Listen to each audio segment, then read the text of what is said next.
23 de junio de 1914. 7:23 de la mañana.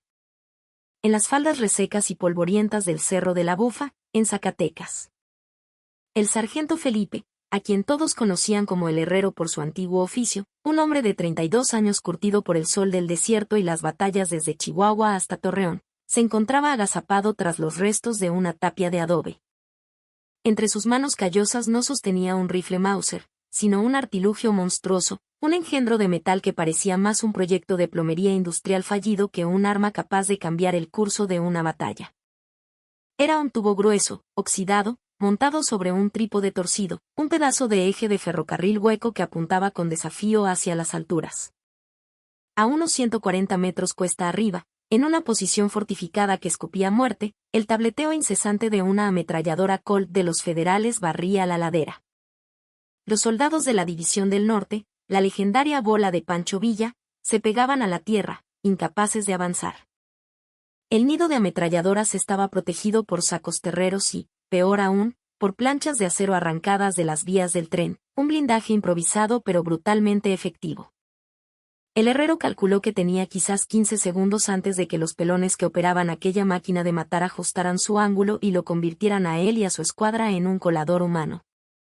El problema, este maldito problema que tenía a la División del Norte clavada en las afueras de la ciudad más estratégica del país, había comenzado semanas atrás. Desde que llegaron a las puertas de Zacatecas, los valientes dorados de Villa y el resto de los revolucionarios se habían topado con una fortaleza inexpugnable. El general Victoriano Huerta, el usurpador, el chacal, había convertido la ciudad en su bastión final, y los cerros que la rodeaban, la Bufa, el Grillo, la Sierpe, eran nidos de víboras. Los federales, bien apertrechados con armamento gringo y disciplina prusiana, habían sembrado las alturas con artillería y, sobre todo, con decenas de nidos de ametralladoras que creaban un infierno de fuego cruzado. Nuestros revolucionarios, campesinos, mineros y rancheros armados con más valor que municiones, contaban con sus fieles carabinas 30-30 y fusiles Mauser. Armas excelentes para la guerra de guerrillas en campo abierto, para emboscar trenes y para el combate cuerpo a cuerpo. Pero aquí, contra fortificaciones de acero, eran inútiles. Las balas de 7 milímetros simplemente rebotaban en las planchas de metal con un ping frustrante, chispas inofensivas que solo servían para delatar la posición del tirador y atraer una lluvia de plomo como respuesta. Los números, fríos y crueles, contaban la historia de la masacre. Durante los primeros días del asedio, los hombres de Villa habían intentado asaltar las posiciones federales una y otra vez. Cientos de valientes habían caído sin siquiera poder acercarse. El general Felipe Ángeles, el cerebro artillero de la división, hacía maravillas con sus cañones, pero no eran suficientes para silenciar cada una de esas casamatas blindadas que se aferraban a las rocas como garrapatas. El propio sargento Felipe, el herrero, había probado el sabor amargo de esa impotencia en carne propia. Hacía apenas una semana, durante el primer asalto a El Grillo, él y su escuadra de mineros de Parral habían cargado con el grito de «¡Viva Villa, cabrones!» en la garganta. Vio cómo las balas de su Mauser y las de sus compañeros, Chucho y Miguel, se estrellaban inútilmente contra la placa de acero que protegía un nido de ametralladoras a menos de 80 metros. La respuesta fue instantánea. La ametralladora giró, y un torrente de fuego cegó la vida de Chucho, partiéndolo casi por la mitad. Miguel cayó a su lado, ahogando un grito en su propia sangre. Felipe, por puro instinto, se arrojó a un cráter de artillería justo cuando la ráfaga pasaba por encima de su cabeza, sintiendo el aire caliente y el zumbido de la muerte rozándole la nuca. Sobrevivió, pero el alma se le quedó helada. Mientras yacía allí, con el polvo y la sangre de sus amigos cubriéndole la cara, escuchando los gritos de los heridos y el triunfante tableteo de la máquina federal, juró una cosa. No volvería a confiar su vida, ni la de los hombres a su cargo, a un arma que no servía para el trabajo que tenían por delante. No volvería a ver morir a sus compadres por culpa de una bala que no podía penetrar un pedazo de riel. Si los pelones tenían acero, él encontraría algo para hacerlo pedazos. Porque los federales tendrían el dinero y las armas gringas, pero ellos, la gente de la revolución, tenían dinamita y algo mucho más poderoso, el puro y cabrón ingenio mexicano. Felipe tenía ventajas que el soldado revolucionario promedio no poseía. Antes de que la bola lo llamara, había pasado 10 años de su vida en las minas de plata de Chihuahua. No como un peón, sino como técnico de demoliciones. El herrero entendía la dinamita como un poeta entiende las palabras. Sabía de fulminantes, de mechas lentas, de cargas direccionales. Entendía la física de una explosión, como una onda de choque podía ser contenida y dirigida para quebrar la roca más dura. Y en el campamento de la División del Norte, había dinamita de sobra, requisada de las minas y los ferrocarriles. El problema no era el poder explosivo, era cómo llevar ese poder hasta el enemigo. Una tarde, frustrado, caminaba por el campamento improvisado junto a las vías del tren. Vio a sus compañeros limpiando sus rifles, sabiendo que eran casi inútiles para la tarea que les esperaba al día siguiente. Entonces, su mirada se posó en un montón de chatarra apilada junto a un vagón descarrilado.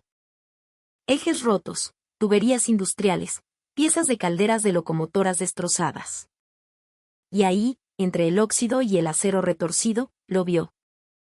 Un segmento de un eje de carga, de esos gruesos y pesados, pero que por alguna razón de diseño era hueco por dentro. Un tubo de acero sólido, de casi 2 metros de largo, con un diámetro interno de unos 15 centímetros. Sus ojos se abrieron como platos.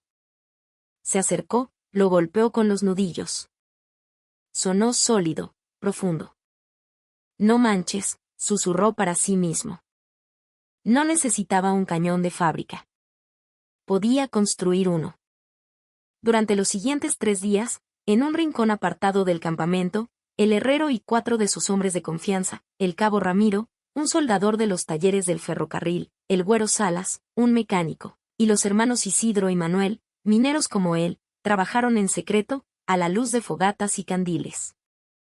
Su taller era un infierno en miniatura.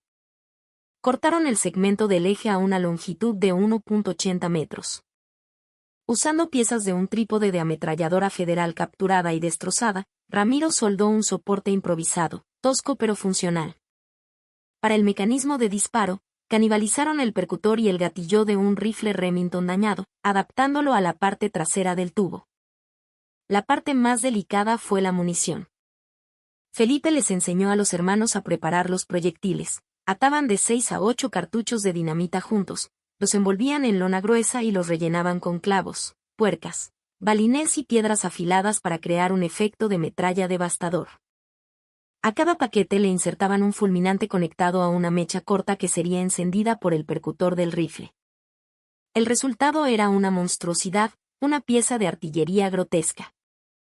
Un tubo de eje de tren oxidado, montado sobre un trípode que se veía frágil, con cables expuestos y soldaduras tan feas que parecían hechas por un niño borracho.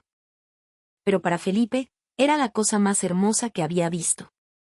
La bautizó con un nombre que mezclaba el respeto y el humor negro, el tragabalas. Porque su propósito no era disparar balas, sino tragarse a las máquinas que las escupían. El 22 de junio por la tarde, el herrero presentó su creación al capitán Mateo Robles, el comandante de su compañía. Robles era un hombre del norte, alto, de pocas palabras y menos paciencia, un veterano que había cabalgado con Villa desde el principio. Observó el arma durante 30 largos segundos, en un silencio que se podía cortar con un cuchillo. Paseó alrededor, pateó una de las patas del trípode con la punta de su bota. Finalmente, miró a Felipe a los ojos. ¿Qué chingados es esta porquería, sargento?, preguntó, su voz era grava pura. Es la solución, mi capitán, respondió Felipe con firmeza. Lo llamamos, el tragabalas. Lanza cargas de dinamita. Puede volar esos nidos de ametralladoras desde 200 metros. Robles soltó una risa seca, sin humor. ¿Me estás diciendo, herrero, que quieres que autorice a mis hombres a disparar un pedazo de eje de tren hueco, lleno de dinamita preparada por unos mineros borrachos? ¿Quieres que nos matemos nosotros solos para ahorrarles el trabajo a los pelones? Mi capitán, dijo Felipe, dando un paso al frente, su voz cargada de la memoria de sus amigos muertos. La alternativa es seguir mandando a los muchachos a que los hagan picadillo con nuestros Mausers. Ya sabemos que eso no funciona. Denos una oportunidad. Esto va a funcionar. A huevo que sí. El capitán Robles se rascó la barba, su mirada fija en el artilugio.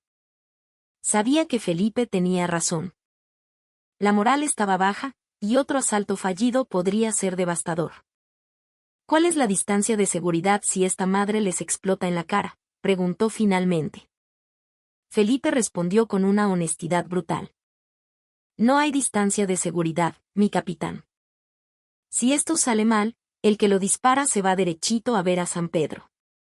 Robles lo miró fijamente por un momento más, luego asintió lentamente. Sacó un papel arrugado y garabateó una autorización informal. Está bien, Herrero. Tienes mi permiso. Pero escúchame bien, dijo, acercándose y apuntándole al pecho con un dedo. Si esta cosa mata a uno solo de los nuestros, te enfrentas a un pelotón de fusilamiento al amanecer. Y el primero en disparar seré yo. ¿Entendido, cabrón? Felipe tragó saliva y asintió. Entendido, mi capitán. Aceptaba los términos. La vida de un hombre contra la posibilidad de abrir una brecha en el infierno. Era un precio justo. Y así llegamos de nuevo a ese amanecer del 23 de junio de 1914. El herrero y su cargador, el joven Isidro, habían arrastrado al tragabalas hasta esa posición entre las ruinas de adobe, a 140 metros de un nido de ametralladoras particularmente molesto que había detenido a toda la compañía. El aire olía a pólvora, a ozono y al miedo seco de la mañana. Isidro, con las manos temblorosas pero los movimientos precisos, deslizó una de las cargas de dinamita por la boca del tubo. «Listo, mi sargento». Felipe se pegó al mecanismo de disparo. Apuntó usando una mira improvisada hecha con un clavo y un alambre, un sistema primitivo que dependía más de su instinto que de la balística. El nido de los federales detectó movimiento y el cañón de la ametralladora comenzó a girar hacia ellos. El tableteo se hizo más cercano, más personal. Las balas de los pelones empezaron a astillar el adobe a su alrededor. Felipe sabía que tenía una sola oportunidad antes de que los encontraran.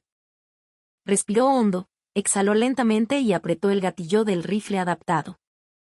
El percutor golpeó el fulminante. Hubo un boom, sordo y gutural, un sonido que no se parecía a nada que hubieran oído antes. La carga de dinamita salió disparada del tubo con un silbido agudo y extraño, dejando una estela de humo. El retroceso fue cataclísmico. La fuerza del disparo arrancó una de las patas del trípode y lanzó a Felipe 2 metros hacia atrás, dejándolo sin aire. Pero el proyectil, esa salchicha de muerte y destrucción, voló en un arco perfecto. El tiempo pareció detenerse. Vieron cómo el bulto oscuro se acercaba a su objetivo. Tiempo de vuelo, 2.3 segundos. Impacto. El proyectil casero se estrelló directamente contra la placa de acero que protegía la ametralladora. La explosión fue diferente a la de un cañonazo. Fue una detonación concentrada, brutalmente penetrante. Una columna de fuego blanco y denso atravesó el blindaje como si fuera de cartón. El acero se dobló hacia adentro, los sacos terreros se desintegraron.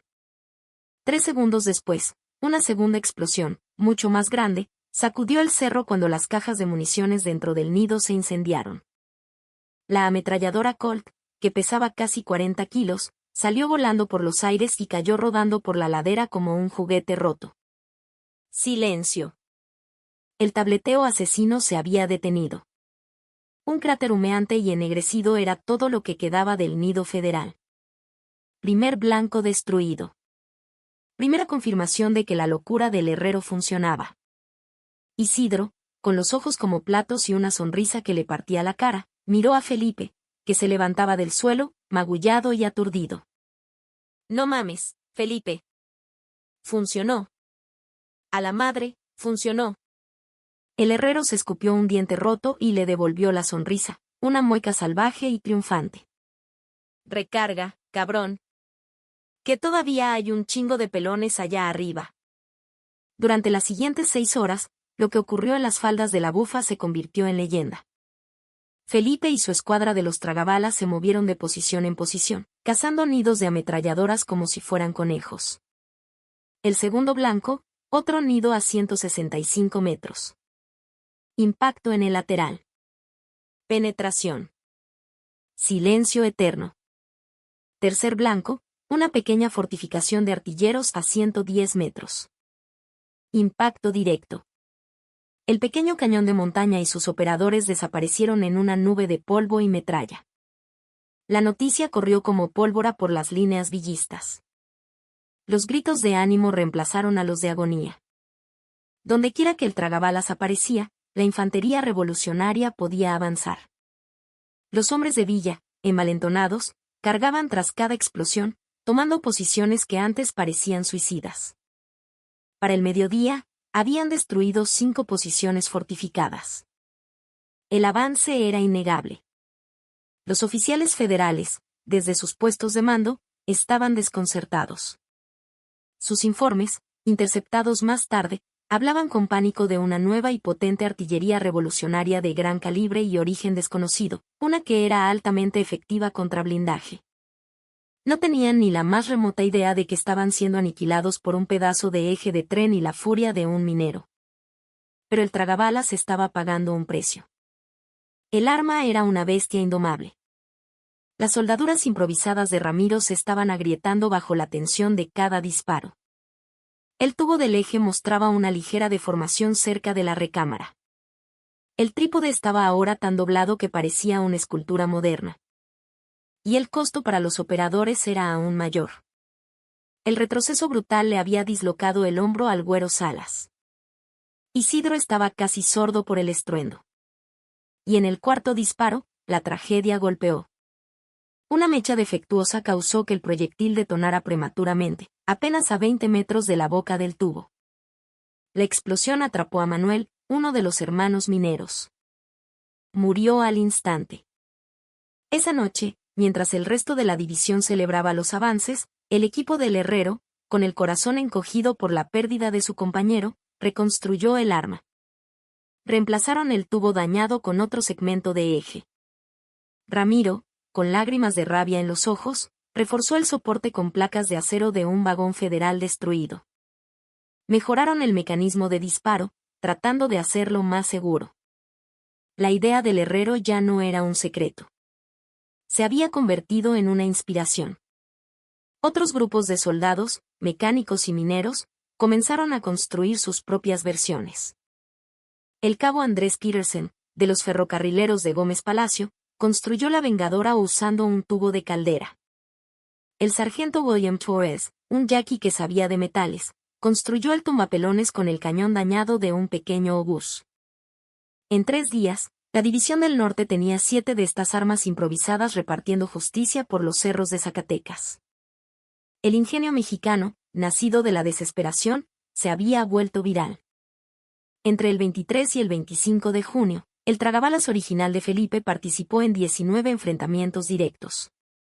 Disparos realizados, 23. Impactos, 19. Nidos de ametralladoras y posiciones fortificadas destruidas, 17. Una tasa de efectividad del 74%, comparada con el casi 0% de los fusiles. Estos cañones hechizos no ganaron la batalla de Zacatecas solos, pero abrieron las brechas cruciales que permitieron a los hombres de Villa y Ángeles tomar las alturas, rompiendo la columna vertebral del ejército federal y sellando el destino del dictador Huerta. Un día después de la victoria, un oficial de alto rango del Estado Mayor del general Ángeles, el teniente coronel Rivas, fue a inspeccionar el famoso tragabalas.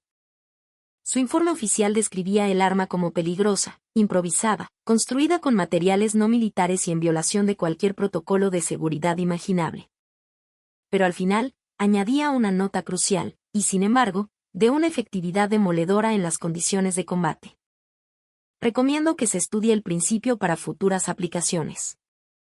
Demuestra que la voluntad y el ingenio de nuestros hombres valen más que todo el armamento de fábrica del enemigo. Felipe, el Herrero, nunca fue llevado a un pelotón de fusilamiento. Al contrario, el capitán Robles, con un respeto recién descubierto en sus ojos, le dio una botella de tequila y un abrazo que casi le rompe las costillas. Su nombre se convirtió en una pequeña leyenda dentro de la gran leyenda de la División del Norte. Muchos años después de la Revolución, en la década de 1960, un joven historiador encontró a un viejo Felipe en su herrería de Parral. Le preguntó por el tragabalas, por su miedo a que el arma le explotara en la cara. Felipe, martillando un hierro al rojo vivo, se detuvo y miró al joven. Claro que tenía miedo, muchacho, respondió con su voz rasposa. Cada vez que jalaba ese gatillo, me encomendaba a la Virgen de Guadalupe. Pero tenía más miedo de ver a otro de mis compadres caer destrozado por una ametralladora, sabiendo que no podíamos hacer nada. Hice lo que tenía que hacer, con lo que tenía a la mano. El historiador le preguntó si se sentía orgulloso de haber matado a tantos federales. Felipe dejó el martillo, su rostro se volvió solemne. No me enorgullezco de haber matado a nadie, hijo. Me enorgullezco de haber salvado a los míos. Éramos el pueblo en armas, no soldados de academia. Y cuando peleas por tu tierra y tu gente, las reglas se escriben sobre la marcha. Los registros oficiales de la Revolución apenas mencionan al sargento Felipe y su invención. No hay monumentos para el tragabalas. Pero su historia nos recuerda una verdad fundamental.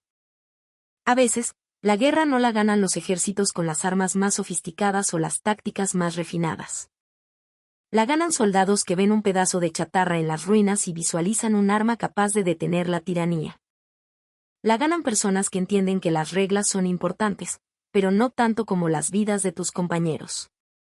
La ganan hombres como el Herrero, que demostraron al mundo que el arma más poderosa de la Revolución Mexicana no estaba hecha de acero, sino de ingenio, valor y un par de cojones bien puestos.